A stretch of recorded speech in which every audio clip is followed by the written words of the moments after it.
세상을 살다 보면 사람들은 그렇게 이야기를 하고 여전히 예수를 믿는 가운데 있어도 또 예수님을 믿지 않은 분들은 당연하게 그런 언어들을 구사하고 살아가고 있습니다.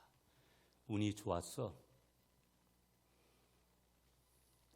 우연히 그렇게 됐어요. 여러분은 우연을 따라갑니까? 운명을 따라갑니까? 아니면 하나님의 은혜의 길과 하나님의 섭리를 따라갑니까? 목사님, 아침부터 너무 유치한 질문을 하시네요. 충분히 그러실 수 있지만 그러면서도 매우 본질적인 질문인 것이 상식적인 단어인 듯 보입니다. 우린 지난주에도 사무엘서 4장을 보면서 사무엘상 4장을 통해서 법궤라는 것이 잘못 사용되어지고 그 법궤라는 것에 하나님의 임재가 있었지만 법궤만 가지고 나면 이스라엘이 승리할 줄 알았지만 참패를 당하고 34,000명이나 되는 사람이 죽고 맙니다. 러시아가 우크라이나를 침공해서 수많은 인명피해를 내고 있습니다. 자국의 군인들뿐만 아니라 우크라이나의 많은 민간인들까지 죽어져 나가는 것을 보면서 가슴이 너무 힘들어지는 것을 느낍니다. 이 모든 일들이 우연일까? 우리는 우연이라고 운명적인 얘기를 하고 그렇게 해도 성경은 그렇게 말씀하지를 않습니다. 오늘 말씀을 좀 이해를 하시려면 이 하나님의 법궤, 언약궤다, 법궤다, 여호와의 궤다 다 똑같은 것을 말씀하고 있는데 이 법궤가 어떻게 이동을 했는지를 알려면 법궤가 처음에 어떻게 만들어졌는지를 아셔야 되는데 출애굽기 40장 17절에 가보면 둘째, 거기는 장소가 광야입니다. 시내산입니다. 첫째 달고 그 달 첫째 날에 성막이 세워지니라. 출애굽기 40장 17절에 처음으로 성막이라는 것을, 이 성막이 뭐냐면 한마디로 이동식 텐트입니다. 문은 동쪽에 하나밖에 없습니다. 오직 구원의 문은 예수 그리스도 외에는 없다라는 것을 표현합니다. 들어가면 수많은 제사를 지르는 데 쓰여지는 그 짐승들을 태우는 번제단이 있습니다. 그리고 성소에 들어가기 전에 적어도 손과 발을 깨끗하게 씻기 위한 물두멍이 있습니다. 촛대가 있습니다. 떡상이 있습니다. 그리고 지성소에 들어가기 전에 분향단이 있습니다. 그 분향단을 지나 휘장을 또 걸치고 들어가면 지성소가 있는데 그곳에 언약궤가 있고 그 안에 세 가지를 대표적으로 담아놓은 상황들이 있고 또한 그 위에서 우리 하나님께서 임재하시고 그곳에서 말씀하셨다. 그 언약궤 법궤를 말하는 것이죠. 지성소 안에 있었던 그 법궤. 그걸 처음으로 출애굽기 40장 17절에서 광야에서 그 성막을 만들도록 하시고 그 뒤에 길갈이라는 곳을 지나 이제 이스라엘 백성들이 가나안에 들어가서 실로로 이 성막이 옮겨져서 여호수아 때부터 지금 이 무대가 되어지는 실로 엘리 제사장이 제사장으로 역할을 할 때까지 시간으로 따지면 330년이라는 시간 동안 실로에 이 법궤가 놓여져 있게 되고요. 그 다음에 지난주에 보았던 에벤에셀과 이스라엘은 에벤에셀에 비를 치고 블레셋은 아벡에 이 진을 치고 거기에서 전쟁을 하는데 그 전쟁에서 결국은 이 법궤를 블레셋에게 빼앗기게 됩니다. 그리고 그 법궤가 계속해서 아스돗이라는 도시를 또 지나서 또 가드라는 곳을 지나서 오늘 본문이 시작되는 이 사무엘상 6장에 와보면 어디까지 오게 되냐면 에그론이라는 곳까지 와서 7달을 여기에서 머물게 되는 거예요. 왜 그렇게 됐느냐? 5장 12절을 보면 하나님께서 독한 종기로 블레셋 사람들을 갖다가 친 거예요. 특별히 가드 사람들을 치게 되어져서 너무 겁신하니까 이 사람들이 하나님의 법궤를 다시 에그론으로 옮겨오게 되고 오늘 본문에 등장하는 도시가 에그론이고 그리고 여기에 7개월을 머물러 있다가 다시 하나님께서 징계하심으로 벳세메스로 옮겨가고 사무엘상 6장에 19절에 가보면 나오지요. 그 다음에 이 사무엘상 6장 20절 21절에 가보면 기럇여아림 기부하라고도 하는데 이 지역에 가서 20년이라는 시간 동안 머물게 되어지고, 특별히 사무엘하 6장에 가보면 가드 사람 오베네도의 집에 가서 머물게 되어질 때 그 집이, 온 집이 복을 받게 되어지고, 마지막에는 이제 예루살렘까지 이 법궤가 다윗을 통해서 옮겨지게 되어지는 것을 이제 보게 됩니다.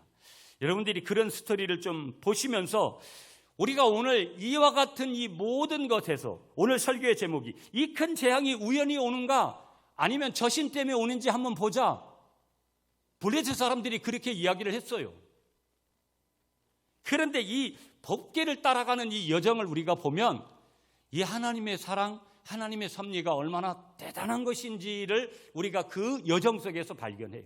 그리고 하나님은 죽은 하나님이 아니라 하나님은 살아계신 하나님이구나 하는 것을 거기서 우리가 분명하게 발견하는데, 그 하나님을 어떻게 표현할 수 있느냐? 살피시는 하나님이구나. 아하, 하나님은 우리의 생각과 우리의 마음과 우리의 행동과 모든 것들을 살피시는 하나님이시구나.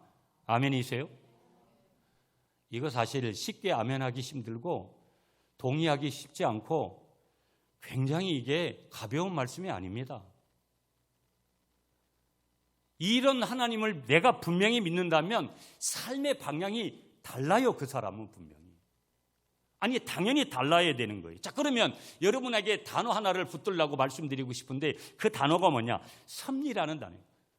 우연히 그렇게 됐다. 운명이 나를 그렇게 했다. 어쩌다가 일이 그렇게 됐다. 그런 말은 하나님 앞에서 통한다? 통하지 않는다? 통하지 않는다라는 거예요. 하나님이 뭐만 있느냐? 더 큰 단어를 쓰면 하나님의 은혜만이 있고, 조금 더 오늘 이 살피시는 하나님이라는 단어를 집약하면 섭리인데, 이 섭리라는 교리는 예수 믿는 저와 여러분들 신앙생활하는 사람에게는 가장 놀라운 거예요. 그래서 신앙이 깊은 사람들은 모든 것을, 여러분 오늘 아직 예수님을 더 깊이 모르시는 분들은 왜 저렇게까지 집착하는 것인가, 왜 저렇게 저 사람들이 미친 짓을 하는 것까, 어떻게 보면 지나치게 이렇게 표현해 본다면 이유가 뭘까요? 이런 가장 놀라운 하나님의 섭리, 그리고 이런 가장 놀랍고 중요하고 어떤 인생의 것보다도 중요하고 어려운 결의가 뭐냐면 이 하나님의 섭리인 거예요. 그래서 내가 예수를 믿게 되고 내가 하나님을, 선적인 하나님의 살아계심과 그 하나님의 섭리와 그 하나님의 은혜의 자리를 고백하는 것은 인간적으로 내가 서울대학교 나왔다고 해가지고 그 학위를 가졌다고 해가지고 그 믿음이 생기는 거 아니라는 거.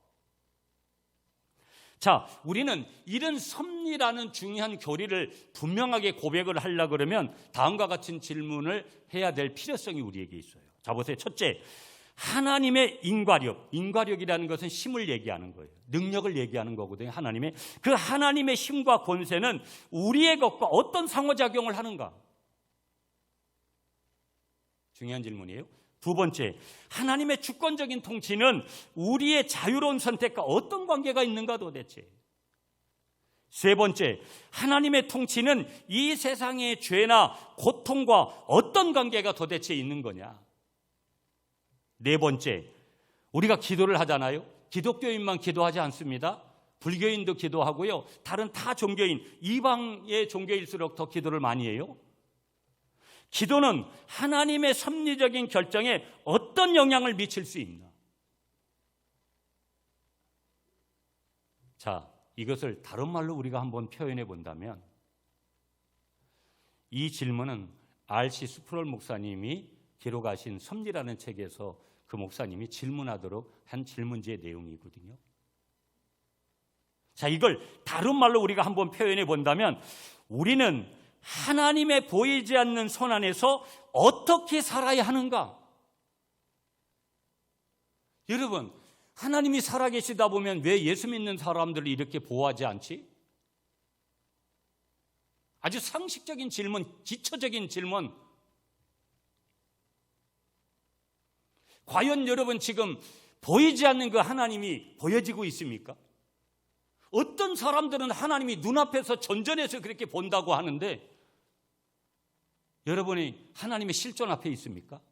대통령의 실존 앞에 서는 거, 누군가 부담스러운 능력 있는 사람의 그 실존 앞에 내가 서 있다라고 한번 생각해 볼 때 하나님은 모든 것의 주인이라고 하는데 그분의 실존 앞에 내가 서 있습니까?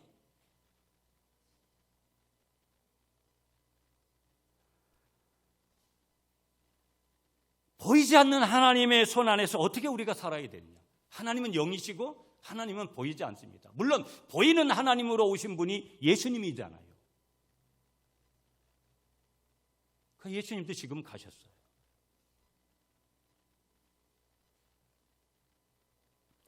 자, 이 섭리라는 단어를 조금 더 구체적으로 조금 설명해 보면, 정의해 보면 이런 거예요. 영어로다가 이 섭리라는 단어는요, 프로비던스라는 단어 썼어요. 근데 이 프로라는 접두어를 먼저 보면 이 프로라는 접두어는요, 그 뜻이 뭐냐면 무엇 이전에, 무엇 앞에서라는 그런 뜻을 가지고 있거든요. 그러면 이 단어의 어근은 살펴보다라는 라틴어의 동사에서 온 거예요. 자, 그러면 섭리는 뭐냐? 앞서 살펴보다 이런 뜻인데, 앞서 살펴본다라는 그런 뜻을 가지고 있는데, 자, 요 정의할게요, 여러분. 하나님의 섭리라는 것은 뭐냐면 하나님이 무언가를 시간적으로 앞서 살펴보신다라는 거예요. 우리는 우크라이나 전쟁이, 러시아가 이 어려운 상황에서 전쟁이 날 거라는 것도 미국이나 어떤 강대국들이 약간 얼마 전에 예견을 해요. 그러나 그전은 몰랐어요. 1년 전에 몰랐어요. 2년 전에 몰랐어요.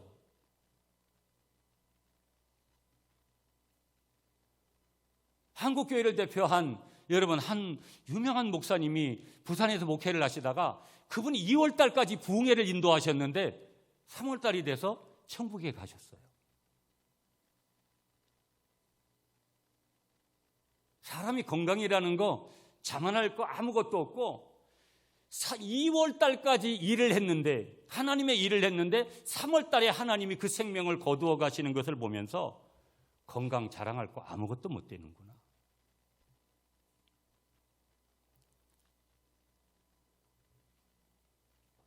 이 섭리를 알았던 사람들이 누구냐면 여러분 과학자 중에 아인슈타인 같은 사람 아니겠어요?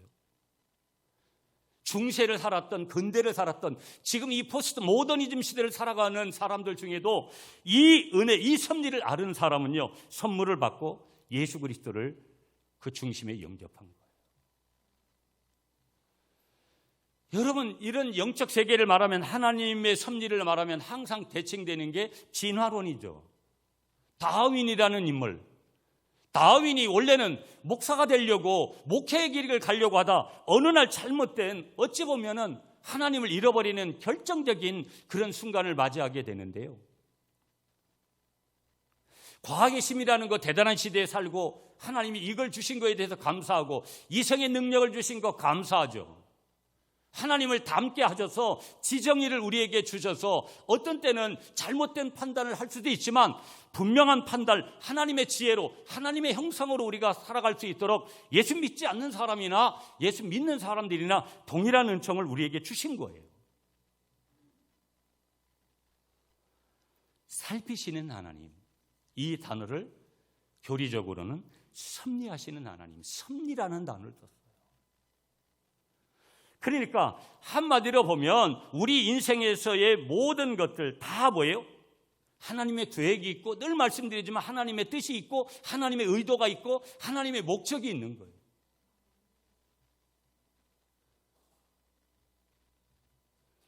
여러분이 오늘 이 아침에 하나님을 믿는 하나님의 자녀로 있다라는 것, 하나님의 자녀로 살아가고 있다라는 것을 더 깊이 감사하시는 여러분이 되시기를 축복합니다.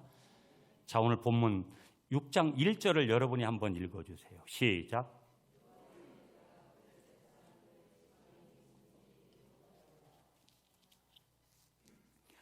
여호와의 궤가 블레셋 사람들의 지방에 있는지 7달이라. 여러분, 7달이라는 것이 짧을 수도 있고 굉장히 길 수도 있는데 평상시에 7달 별거 아닌데 고난당할 때 이 7달이라는 것은 엄청 길게 이제 길게 느껴질 수밖에 그렇게 없는 것이죠.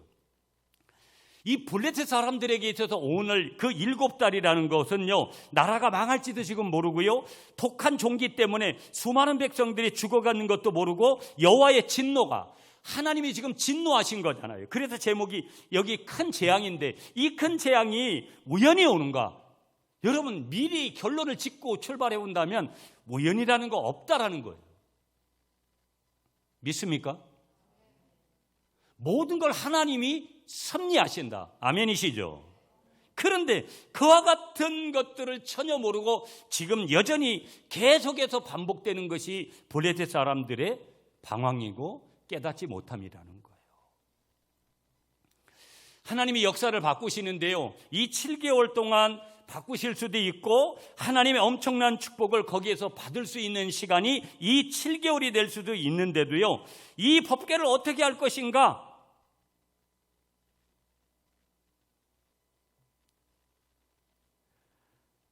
그들은 지금 굉장한 고민에 지금 빠져 있다라는 것을 보게 되어집니다. 다시 말하면 그들은 지금 깨닫지 못해서요, 영적으로 보면 깨닫지를 못하기 때문에 이 모든 일이 우연이 아니라 이 모든 일이 하나님이 지금 하시고 계신데, 자기들이 섬기는 다곤 신의 목을 치고 또 이 팔을 갖다 자르시는 분이 하나님이신데 민감하지 못하니까, 영적으로 하나님 앞에 민감하지 못하니까 하나님을 어떻게 하는 거예요? 하나님을 거역합니다. 하나님의 법궤를 우습게 생각하는 죄를 범함으로 수많은 백성들이 결국은 어떻게 되는 거예요? 망해가고 있는 거예요. 이 말씀을 오늘 예수 믿는 우리들에게 적용해 보면, 영적으로 민감하지 못한 어리석은 성도가 되면 안 된다라는 것을 말씀하면서 오늘 저와 여러분들 오늘 이 아침에 축복합니다. 하나님이 말씀하실 때 가장 민감하게 반응하시는 여러분이 되시기를 축복합니다.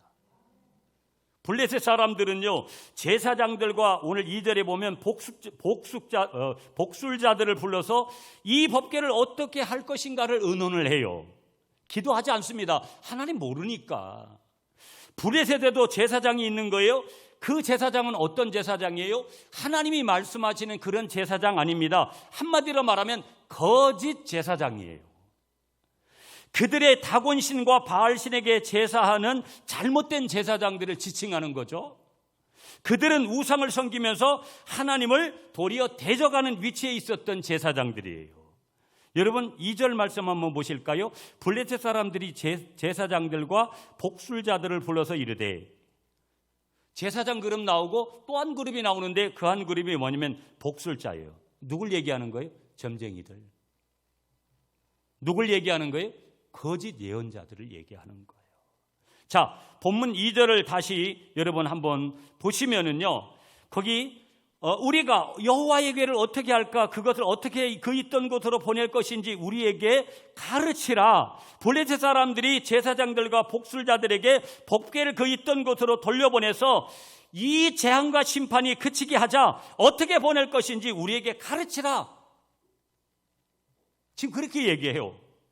여러분, 본문 3절 여러분이 다시 한번 읽어주세요. 3절 말씀 시작.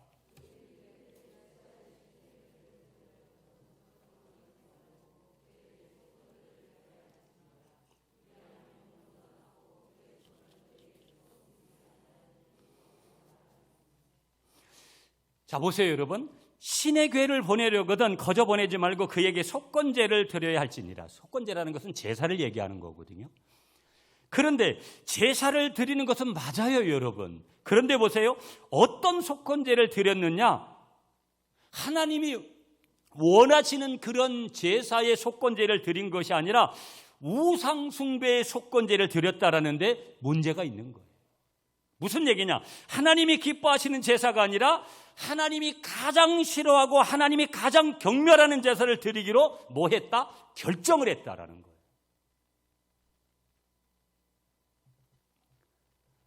하나님이 여러분 그 제사를 기뻐하시겠어요? 하나님 앞에 드리지 않는 제사인데, 자기들 우상의 방법으로, 우상을 섬기는 방법으로 제사하는 건데, 그건 하나님 앞에 제사하는 건이 아닌데 하나님이 그 제사를 기뻐하지 않습니다. 하나님이 그들이 제사한 제사를 받지를 않습니다. 법궤를 그냥 돌려보냈을 텐데 그들은 지금 어떤 짓을 하고 있는 것입니까? 본문 4절을 보면 다시 한번 그것을 우리가 확인할 수 있어요. 다 4절 우리 같이 읽을게요. 시작. 그들이 이르되 무엇으로 그에게 드릴 속건제를 삼을까 하니 이르되 블레셋 사람의 방백의 수요대로 금독종 5과 금지 5마리라야 하리니 너희와 너희 통치자에게 내린 재앙이 같음이니라. 여러분, 여기 금독종 5과 금지 5마리는 뭘 얘기하는 거예요? 제사장들과 그들의 제사장이죠. 복술자들이 하나님이 마치 우상을 좋아하시는 것처럼 하나님이 블레셋에게 내린 재앙처럼 금독종 5 형상, 금으로 만든 형상이죠. 금지 5마리의 형상을 하나님 앞에 속건제를 드리자라는 거예요. 짐승의 피가 아니고 그것도.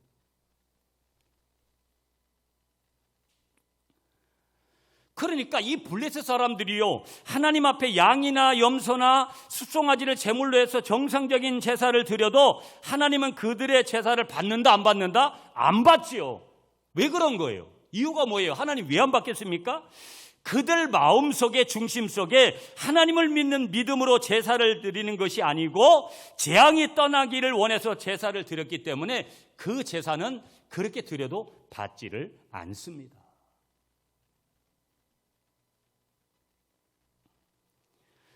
그들이 어떤 행위를 하더라도 하나님은 받지 않는 거예요. 믿습니까, 여러분? 그들이 재앙 내리신 이유를 알기도 전에 그들은 계속해서 고통을 지금 받고 있습니다.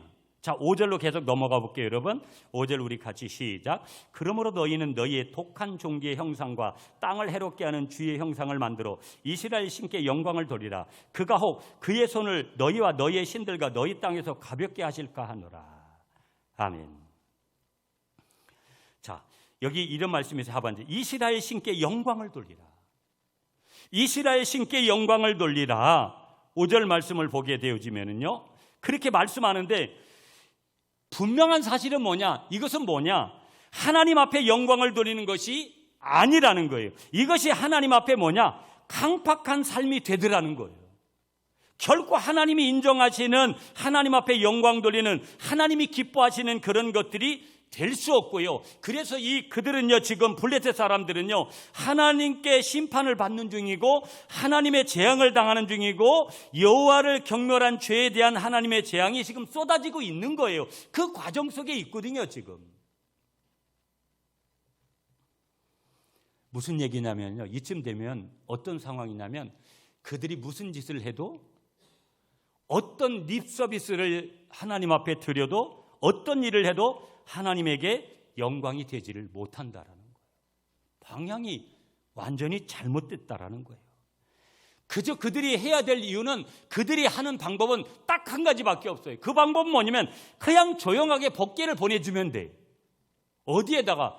이스라엘 백성들에게 그 법궤를 넘겨주면 되는데 법궤를 넘겨주지 않고 있어요, 아직도. 하나님이 누구인지를 모르면서, 상대방이 누구인지를 모르면서 상대방과 지금 대화하는 거하고 똑같아요. 그 누가 아니 이분을 아시냐고 물으면 난 누군지 모른다고.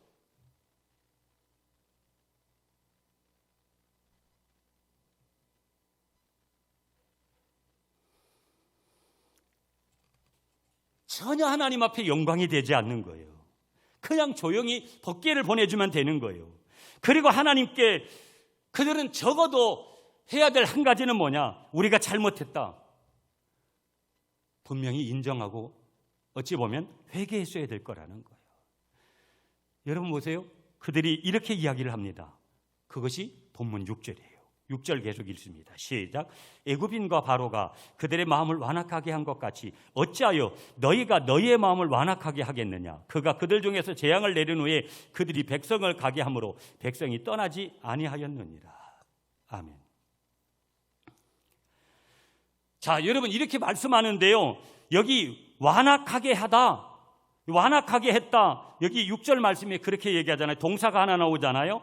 이 완악하다라는 히브리어, 카바드라는 히브리어 단어 썼거든요. 이 단어와 여러분 5절 보세요. 이스라엘 신께 영광을 돌리라. 영광을 돌리다라는 이 동사 카바드하고 똑같은 단어거든요. 동일한 단어예요.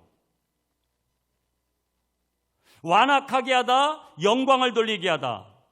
그러니까 무슨 얘기냐면요, 이런 말씀이에요. 하나님 앞에 향하면 하나님 앞에 영광을 돌리게 되는 것이지만 하나님을 향하지 않고 불신하는 것은 완악하고 뭐한 것이다? 강팍한 것이다. 그럼 이렇게 되는 거예요. 지금 이 블레셋 사람들은요, 하나님 앞에서 지금 강팍한, 하나님 앞에 영광을 돌리는 것이 아니라 하나님 앞에서 강팍한 행위를 하면서도 뭐라고 얘기하고 있다라는 거예요? 우리 하나님 앞에 영광을 돌리고 있어, 이렇게 얘기하고 있다라는 거예요.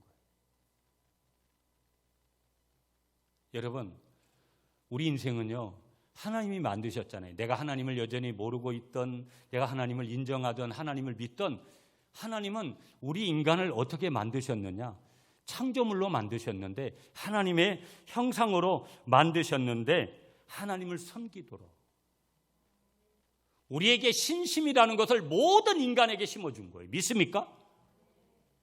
그 포커스가 하나님을 향해서 올려질 때는 하나님 앞에 영광이 되는 거고, 그 포커스가 뭐예요? 다른 쪽으로 향하게 될 때는 그 인간의 강팍한 행위가 돼버리는 거예요. 굉장히 우리가 깊이 좀 바라보아야 될 내용들이 우리에게 분명히 있는 것이죠. 보면은요, 하나님을 향하고 있는가? 이방신을 향하고 있는가? 그래서 기독교는 철저히 배타적입니다. 왜 기독교가 손가락질을 당해야 되는 게 마땅한 것이냐? 왜? 자기들만이 구원자가 없다고 얘기를 하니까. 우리도 다른 종교를 1, 2, 3으로 쭉 나열하면서 다 당신네도 구원이 있습니다, 이렇게 말하면 얼마나 좋겠어요. 당장 환영받죠. 믿습니다. 우리는 예수 외에는 구원자가 없음을 분명히 믿습니다.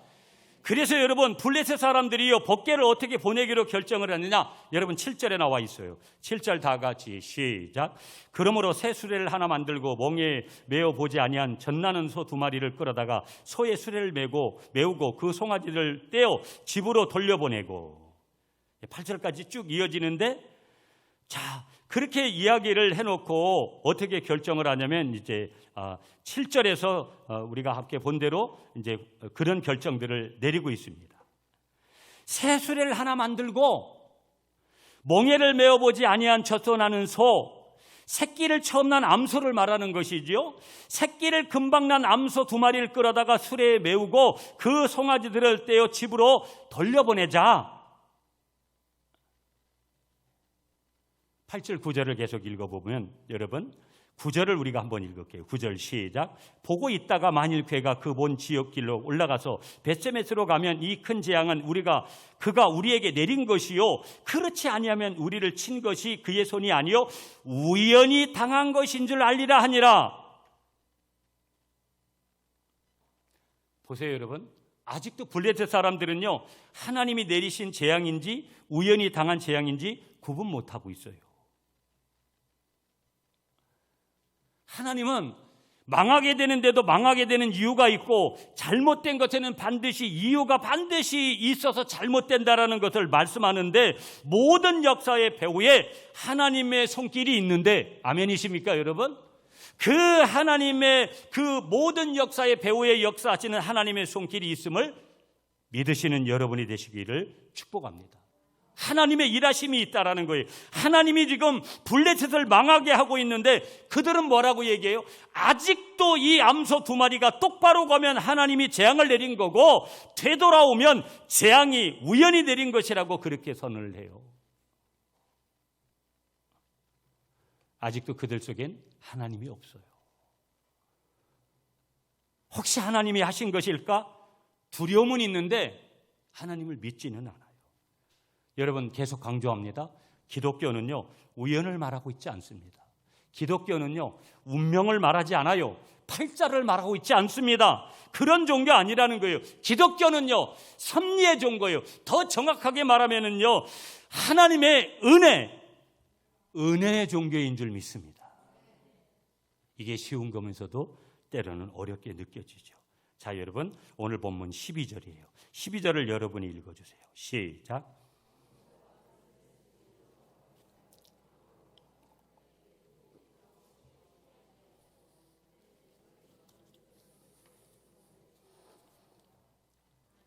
아멘입니다. 바로 행하여 대로로 가며, 이것이 오늘 하나님이 하신 일이라는 첫 번째 증거예요. 그들도 물었잖아요. 돌아오지 않으면 그 신이 그렇게 한 거다라고. 그럼 누가 하신 거예요? 하나님이 하신 줄 믿습니다. 두 번째 증거는요, 여기 보면 여기 갈대에 울고. 여러분, 이 두 암소는요, 금방 송아지 나왔어요. 송아지를 낳자마자 송아지를 떼어놓고 수레를 메고 가는데 두 마리의 어미소들이 울며 사명을 다하고 있다라는 거예요. 그런데 보세요. 하나님께서 복궤를 실은 수레를 맨 두 마리의 암소를 조종해서 벳세메스 길로 가게 하실까요? 아니면 이미 소의 본능대로 돌아오게 하실까요? 성경을 읽어보시면 여러분이 확인할 수 있잖아요. 벳세메스로 하나님이 가게 하시는 줄 믿습니다. 그러면 누가 하신 거예요? 이건 우연히 이 큰 재앙이 내린 것이 아니라 블레셋 땅의 모든 도시에 누가 하신 거예요? 이 재앙을 하나님이 내리셨다라는 것을 분명하게 믿으시는 여러분이 되시기를 축복합니다. 그래서 이 어미 두 마리가 새끼에게로 돌아갈 수가 없어서 여러분 생각해 보세요. 금방 새끼를 낳고 온 어미의 심정. 여러분 산모들이요, 애기를 이렇게 TV나 이렇게 볼 때 실제적으로 딱 낳고 나서 얼마 안고 아직도 진통이 있을 수도 있는데도 그 아기를 엄마 품에 딱 이렇게 안고 있는 그 모성애의 모습, 여러분 연상이 되잖아요. 그러니까 울 수밖에 없죠. 금방 나오는 새끼들을 보고 이 어미가 우는 것은 당연한데 되돌아갈 수 없다라는 거예요. 이게 하나님의 뜻이라는 거예요. 그래서 이들은 어떻게 한 거예요? 계속해서 벳세메스를 향해서 달려가게 되는 줄 믿습니다. 무슨 얘기예요? 하나님이 하시고 있구나, 이 모든 일을. 하나님이 지금 섭리하고 계시구나, 하나님이 모든 것을 하고 계시는구나 하는 것들을 분명하게 그렇게 우리에게 말씀하시는 줄 믿습니다. 누가 하셨다? 하나님이 하셨다. 이 큰 재앙이 우연히 오는가? 우연은 없다. 결론을 이렇게 맺을게요, 여러분. 우린 여전히 참 어려운 시간들을 지나고 있습니다. 코로나 끝나면 세상이 완전히 모든 걸 풀릴 것이냐? 그렇지 않습니다. 또 다른 그 코로나 같은 것들이, 바이러스가 우리를 힘들게 하고, 전쟁의 위험, 지진의 위험, 기후변화의 위험, 그리고 우리는 언젠가 반드시 죽습니다. 그 죽음이 정말 감격적인 죽음이요, 하나님의 은혜 안에 있는 그 죽음이 되려면 이 땅에 사는 동안에도 우리가 하나님의 자녀로 사는 것 중요한 줄 믿습니다. 우리 일상에서 벌어지는 모든 것들, 그것이 재앙이 되어졌던, 그것이 어떤 것이 되어졌던 우연이 오는가? 세상에서는 우연을 말하지만, 팔자를 말하지만, 운명을 말하지만, 예수 그리스도 안에 있는, 복음 안에 있는 우리 모두에게는 하나님의 섭리, 예수 그리스도 안에 복음 안에 주어지는 하나님의 계획, 하나님의 뜻, 하나님의 의도, 하나님의 목적이 그 속에 담겨져 있다는 것을 기억하시면서 살아계신 하나님을 나의 삶의 현장에서 느끼고 그 하나님 앞에 영광을 돌리고 날마다 승리하는 귀한 삶을 살아가시는 여러분 되시기를 축복합니다.